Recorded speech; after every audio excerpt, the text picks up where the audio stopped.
اور اللہ تعالیٰ تو نظر نہیں آتی، تو اپنے کو 100% اللہ کے حوالے کرنے کی نیت سے اللہ کے رسول صلی اللہ علیہ وسلم کے حوالے کر دینا، ہر کام رسول اکرم صلی اللہ علیہ وسلم کے طریقے کے مطابق کرنا۔ اب چونکہ رسول پاک صلی اللہ علیہ وسلم بھی ہمارے درمیان اس جسمانی زندگی کے ساتھ موجود نہیں ہے جس میں انسان آنکھوں سے نظر آتا ہے، اس سے بات چیت کی جا سکتی ہے، اس سے کوئی سوال کیا جا سکتا ہے، تو حضور اکرم صلی اللہ علیہ وسلم کی ختم نبوت کی برکت سے اللہ تعالیٰ نے یہ سلسلہ قیامت تک کے لیے جاری فرمایا کہ حضور کے نائبین قیامت تک رہیں گے، جو حضور کے طریقے پر ہی چلائیں گے، حضور کی باتیں ہی بتلائیں گے، ان میں سے کسی ایک سے جب کوئی بندہ یا کوئی بندی بیعت کرتے ہیں تو وہ گویا ان کے واسطے سے اپنے آپ کو 100% اللہ اور اس کے رسول کے حوالے کرتے ہیں۔ اسلام میں بیعت کی مختلف قسمیں ہیں۔ جب کوئی شخص کلمہ پڑھتا ہے، ایمان قبول کرتا ہے، مرد ہو یا عورت، اور وہ بیعت کرتا ہے تو اس کو بیعت ایمان کہتے ہیں، وہ ایمان کی بیعت ہوتی ہے، اسلام کی بیعت ہوتی ہے۔ حضرات صحابہ کرام رسول اکرم صلی اللہ علیہ وسلم سے جہاد کے موقع پر بیعت جہاد کیا کرتے تھے، اس کی بیعت کرتے تھے کہ چاہے ہماری جان چلی جائے لیکن ہم اپنے مقصد سے پیچھے نہیں ہٹیں گے۔ اس طرح مختلف قسم کی بیعتیں ہوتی تھیں۔ یہ جو بیعت ہے ہمارے درمیان جو معروف ہے، اس کو بیعت توبہ کہتے ہیں۔ قرآن پاک میں اللہ تعالیٰ نے اس بیعت کا بھی تذکرہ کیا ہے۔ بیعت توبہ یہ ہے کہ ہم نے کلمہ تو پڑھا ہوا ہے، ہم تو مسلمان ہیں، مسلمان خاندان میں پیدا ہوئے، مسلمان ماحول میں پلے بڑھے، لیکن ہماری زندگی میں کچھ نیکیاں بھی ہیں، کچھ گناہ بھی ہیں، جو ہمارا دل چاہا وہ ہم نے کر لیا، تو گویا ہم اپنے نفس کی غلامی کرتے رہے، کہ جو نفس نے چاہا وہ کر لیا، جو نہیں چاہا وہ نہیں کیا۔ تو بیعت توبہ کا مطلب یہ ہے کہ اب نفس کی بندگی اور غلامی سے توبہ کر کے ہم اس کا عہد کر رہے ہیں کہ اللہ کی بندگی کریں گے اور اللہ کے رسول صلی اللہ علیہ وسلم کی کامل اطاعت اور فرما برداری کریں گے۔ حضور اکرم صلی اللہ علیہ وسلم کا جو فیض ہے وہ شیخ کے قلب کے واسطے سے حاصل ہوتا ہے، اور یہ فیض بڑا عجیب و غریب ہوتا ہے۔ ہم نے اپنے پیر صاحب دامت برکاتہم کی زبان سے ایک واقعہ سنا کہ ایک مرتبہ کسی علاقے میں دارالعلوم دیوبند کے سابق محتمم حضرت مولانا قاری محمد طیب صاحب رحمۃ اللہ علیہ تشریف لے گئے، اور وہاں کچھ لوگوں نے آپ سے بیعت کی، کچھ مردوں نے، کچھ عورتوں نے۔ ایک خاتون نے آپ سے بیعت کی، وہ اپنے معمولات کی پابندی کرتی تھی، 20 سال تک ان کا اپنے شیخ سے کوئی رابطہ نہیں ہوا، دوبارہ کوئی رابطہ نہیں ہوا، بس شیخ نے جو معمولات بتلا دیے تھے وہ اس کی پابندی کرتی تھی۔ اس پابندی کے نتیجے میں قلبی رابطہ رہتا ہے۔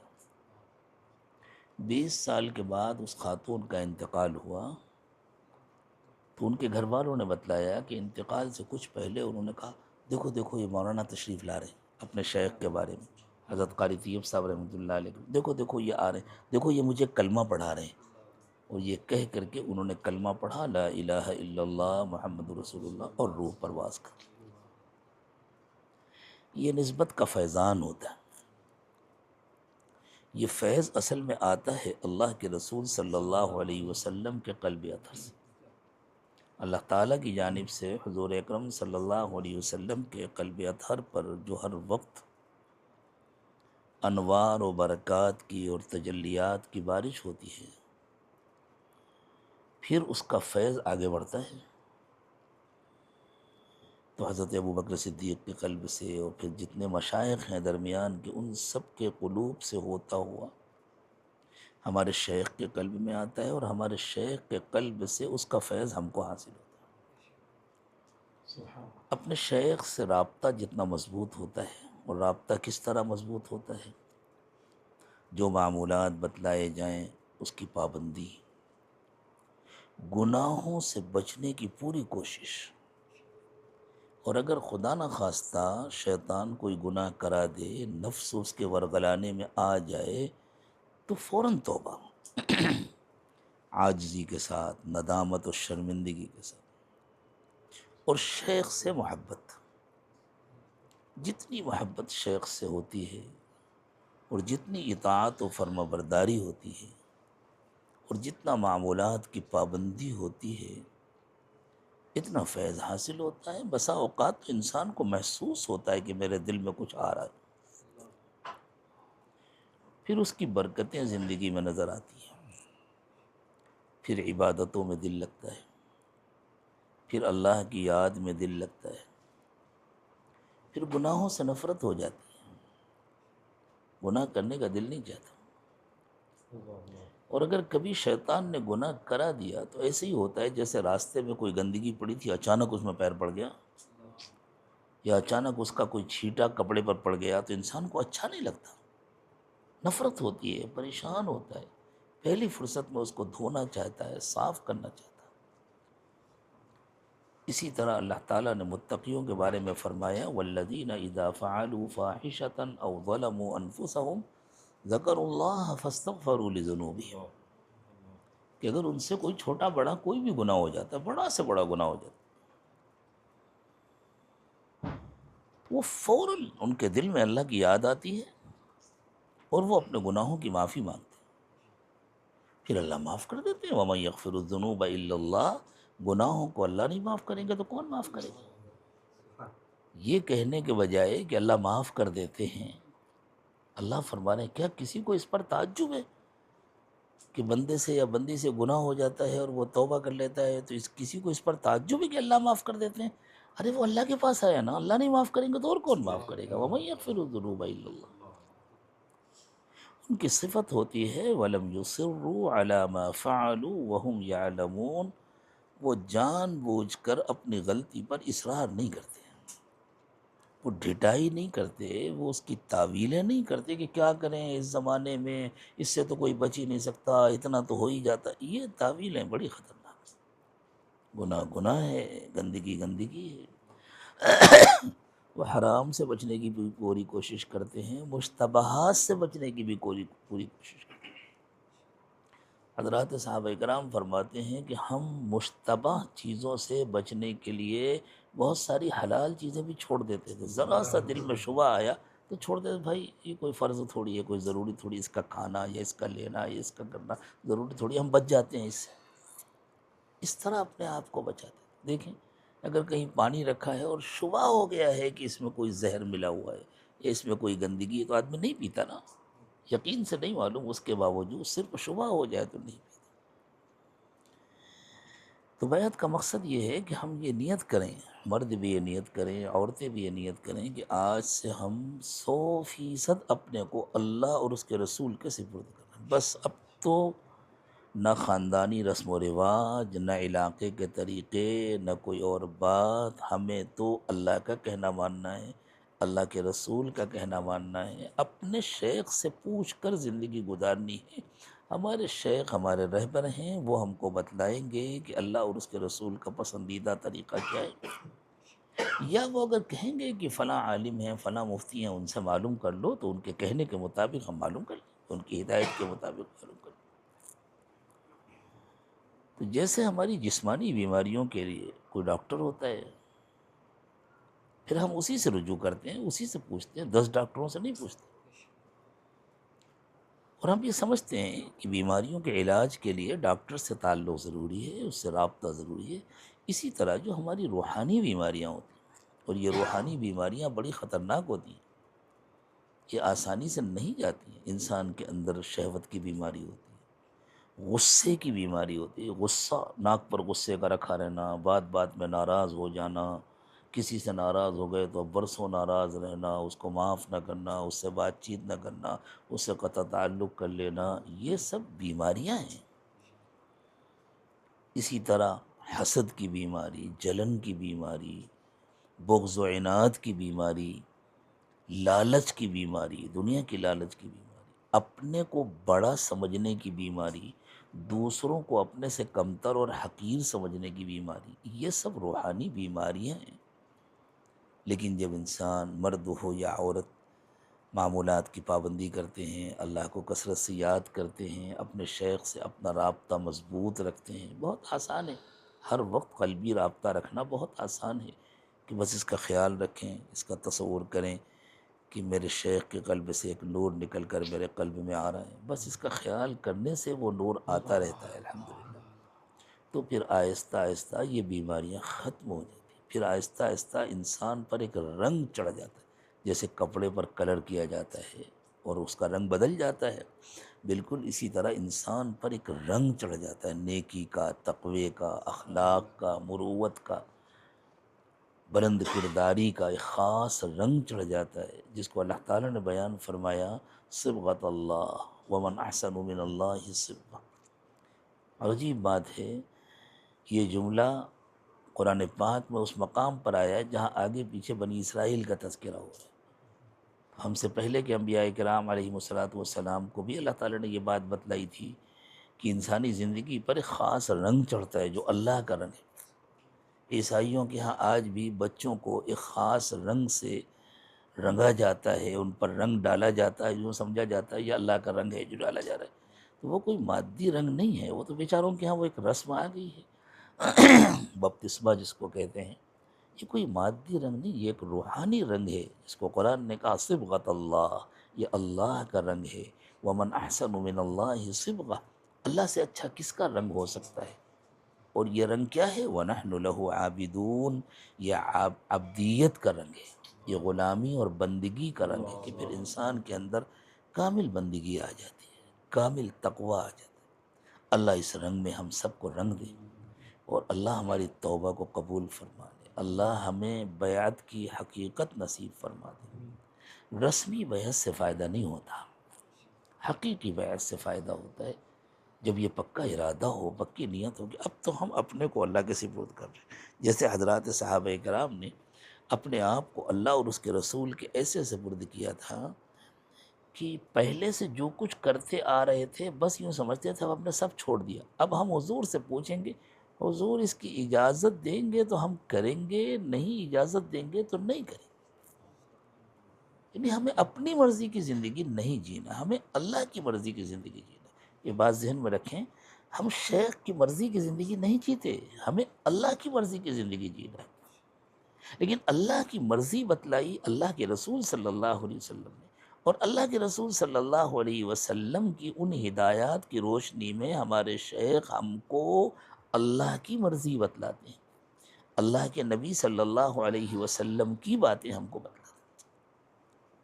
اسی نیت کے ساتھ توبہ کے ان کلمات کو پڑھ لیں، اور بیعت کی نیت سے اللہ تعالیٰ ہماری توبہ کو قبول فرمائے۔ بسم اللہ الرحمن الرحیم، لا الہ الا اللہ محمد الرسول اللہ صلی اللہ علیہ وسلم، آمنت باللہ وملائکتہ وکتبہ ورسلہ والیوم الآخر والقدر خیرہ وشرہ من اللہ تعالی والبعث بعد الموت، آمنت باللہ کما ہوا باسمائہ وصفاتہ وقبلت جمیع احکامہ، اشہد ان لا الہ الا اللہ واشہد ان محمدا عبدہ ورسولہ، استغفر اللہ ربی من کل ذنب واتوب الیہ برحمتک یا ارحم الراحمین۔ اللہ تعالیٰ ہماری اس توبہ کو قبول فرما لے، ٹوٹنے سے اس کی حفاظت فرمائے۔ ہمارے بزرگوں نے کچھ معمولات بتلائے ہیں، ان کو غور سے سنیں اور پھر ان کی خوب پابندی کریں۔ صبح و شام کی تسبیحات پابندی سے پڑھیں۔ ایک تسبیح استغفار کی، استغفر اللہ ربی من کل ذنب و اتوب الیہ۔ ایک تسبیح درود شریف کی، اللہم صلی علی سیدنا محمد وعلی آل سیدنا محمد وبارک وسلم۔ اگر کسی کے معمول میں پہلے سے 3 تسبیحات ہیں تو بس ان میں اضافہ کرنے کی ضرورت نہیں ہے، وہی 3 تسبیحات پڑھتے ہیں۔ روزانہ قرآن پاک کی تلاوت ہو، جتنا آسانی سے ہو سکے، ایک پارہ ہو تو بہت اچھی بات ہے، ورنہ جتنا آسانی سے ہو سکے روزانہ قرآن پاک کی تلاوت ہو۔ اور اگر قرآن صحیح پڑھنا بچپن میں نہیں سیکھا تھا تو بڑے ہونے کے بعد سیکھنا چاہیے، لیکن قرآن صحیح پڑھنا چاہیے۔ چلتے پھرتے اٹھتے بیٹھتے ہر وقت دل میں اللہ کا دھیان رکھیں۔ اس کا طریقہ یہ ہے کہ بس اس کا خیال رکھیں کہ میرے شیخ کے قلب سے ایک نور نکل کر میرے قلب میں آ رہا ہے اور میرا قلب اللہ کی طرف متوجہ ہے، وہ اللہ کی یاد میں کھویا ہوا ہے، بس ہے۔ صبح اور شام کچھ وقت نکال کر کے کم از کم 15-20 منٹ کا وقت، یہ بالکل ابتدائی درجہ ہے، اس کے بعد دھیرے دھیرے جتنا دل لگتا جائے اس کو آگے بڑھاتا جائیں، 40 منٹ، 50 منٹ، 1 گھنٹہ، 1.5 گھنٹہ۔ عورتوں کو چونکہ اپنے گھر کے کام بہت زیادہ کرنے ہوتے ہیں تو کم از کم آدھا گھنٹہ یا 40 منٹ صبح، اسی طرح آدھا گھنٹہ یا 40 منٹ شام میں مراقبہ کر لیا کریں۔ مراقبے کا طریقہ یہ ہے کہ آنکھیں بند کر کے سر کو جھکا کر پورا دھیان دل پر جما کر اور دل کو اللہ کی طرف متوجہ کر کے بیٹھیں اور یہ نیت کریں کہ اللہ کی رحمت آ رہی ہے، میرے دل میں سما رہی ہے، میرے دل سے گناہوں کو دھو رہی ہے اور میرا دل کہہ رہا ہے اللہ اللہ اللہ۔ زبان سے اللہ اللہ نہ کہیں، بس یہ نیت کریں کہ میرا دل اللہ اللہ کہہ رہا ہے، میں سن رہی ہوں۔ اور مہینے میں 1 مرتبہ اپنے شیخ کو اپنے حالات کی اطلاع کریں۔ بہت لمبا چوڑا خط لکھنے کی ضرورت نہیں ہے کہ گھر کی ساری تفصیلات، ابا نے یہ کہا، بھائی نے یہ کہا، بیٹے نے ایسا جواب دیا، شوہر نے یہ کیا، وہ یہ کرتے ہیں۔ ایسے بعض عورتوں کے اتنے لمبے خطوط آتے ہیں کہ پڑھتے پڑھتے طبیعت اکتا جاتی ہے، اور بہت بار بار یہ سب باتیں لکھنے کی ضرورت نہیں ہے۔ اگر کوئی بیمار ہے، گھر میں کوئی پریشانی ہے تو اتنا لکھ دینا کافی ہے کہ کچھ پریشانی ہے، کچھ بیمار ہیں، ان کے لیے دعا کیجیے۔ لیکن اپنے جو معمولات ہیں ان کے سلسلے میں لکھنا چاہیے کہ میرا کتنا مراقبہ ہو رہا ہے، گناہ کتنے چھوٹ رہے ہیں، میرے اندر کتنی نیکی آ رہی ہے، کتنا تقویٰ آ رہا ہے، اللہ کا کتنا دھیان آ رہا ہے، روزانہ دن بھر میں کتنی دیر تک وقوف قلبی کا اہتمام ہوتا ہے، یعنی دل میں اللہ کا دھیان رہتا ہے، کتنی تلاوت ہوتی ہے، یہ لکھیں۔ اور جب بھی لکھیں تو اپنا نام اور اپنا مقام ضرور لکھیں۔ اتنی پابندی کر کے دیکھیں انشاءاللہ زندگی میں کیسے تبدیلی آتی ہے۔ اب تھوڑی دیر مراقبہ کر لیں، خواتین بھی مراقبہ کر لیں، آنکھیں بند کر لیں، سر کو جھکا لیں، دنیا اور دنیا میں جو کچھ بھی ہے اس سب سے ہٹ کٹ کر اللہ کی یاد میں کھو جائیں اور یہ نیت کریں کہ اللہ کی رحمت آ رہی ہے، میرے دل میں سما رہی ہے، میرے دل سے گناہوں کو دھو رہی ہے اور میرا دل کہہ رہا ہے اللہ اللہ اللہ۔ زبان سے اللہ اللہ نہ کہیں، بس یہ نیت کریں کہ دل اللہ اللہ کہہ رہا ہے اور ہم سن رہے ہیں۔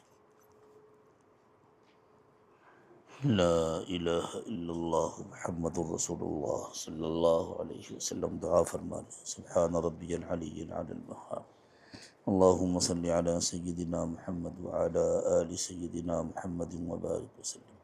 ربنا ظلمنا انفسنا وان لم تغفر لنا وترحمنا لنکونن من الخاسرین۔ پروردگار عالم، ہم سب آپ کے عاجز اور کمزور بندے اور بندیاں ہیں، ہمارے حال پر رحم فرمائیے۔ اللہ ہمارے دل بہت گندے ہیں، اللہ ہمارے دلوں کی گندگیاں دور فرما دیجیے۔ اللہ ہمارے صغیرہ کبیرہ تمام گناہوں کو معاف فرما دیجیے۔ اللہ دن کے اجالے میں بھی ہم نے گناہ کیے، رات کے اندھیرے میں بھی گناہ کیے، تنہائیوں میں بھی گناہ کیے، مجمع میں بھی گناہ کیے۔ اللہ اقراری مجرم ہیں، اللہ معاف فرما دیجیے۔ اللہ تمام گناہوں کو معاف فرما دیجیے۔ اللہ جو زندگی باقی ہے اسے پچھلی زندگی کا کفارہ بنا دیجیے، آنے والے وقت کو پچھلے وقت سے بہتر بنا دیجیے۔ اللہ ہماری جسمانی روحانی تمام بیماریاں دور فرما دیجیے۔ اللہ بیماروں کو شفا عطا فرمائیے، پریشان حالوں کی پریشانیاں دور فرما دیجیے۔ اللہ جو مقروض ہیں ان کا قرض ادا کرا دیجیے، جو بے روزگار ہیں ان کو حلال و پاکیزہ روزگار عطا فرما دیجیے۔ اللہ جو ہونے والا رشتہ ہے اس میں خوب رحمتیں اور برکتیں نازل فرمائیے۔ اللہ بچوں اور بچیوں کو خوشیوں بھری ازدواجی زندگی عطا فرمائیے۔ اللہ ہم سب کو ایمان پر استقامت نصیب فرمائیے، اسلام کے اعمال نصیب فرمائیے، صحت اور عافیت کی زندگی عطا فرمائیے۔ ہماری عمر میں صحت میں برکت عطا فرمائیے، آخری سانس تک ہماری تمام طاقتیں قوتیں سلامت رکھیے، اور اللہ جب موت کا وقت آئے تو ہمیں کامل ایمان کی موت نصیب فرمائیے۔ اللہ ایک پل کی غفلت سے بھی ہماری حفاظت فرمائیے، ہر وقت اپنی یاد اور اپنا دھیان نصیب فرمائیے۔ اللہ بچوں اور بچیوں کی اچھی تعلیم و تربیت کا انتظام فرمائیے، ان کے لیے مناسب وقت پر اچھے اور مناسب رشتوں کا انتظام فرمائیے، ان کی زندگیوں کو خوشیوں سے بھر دیجیے۔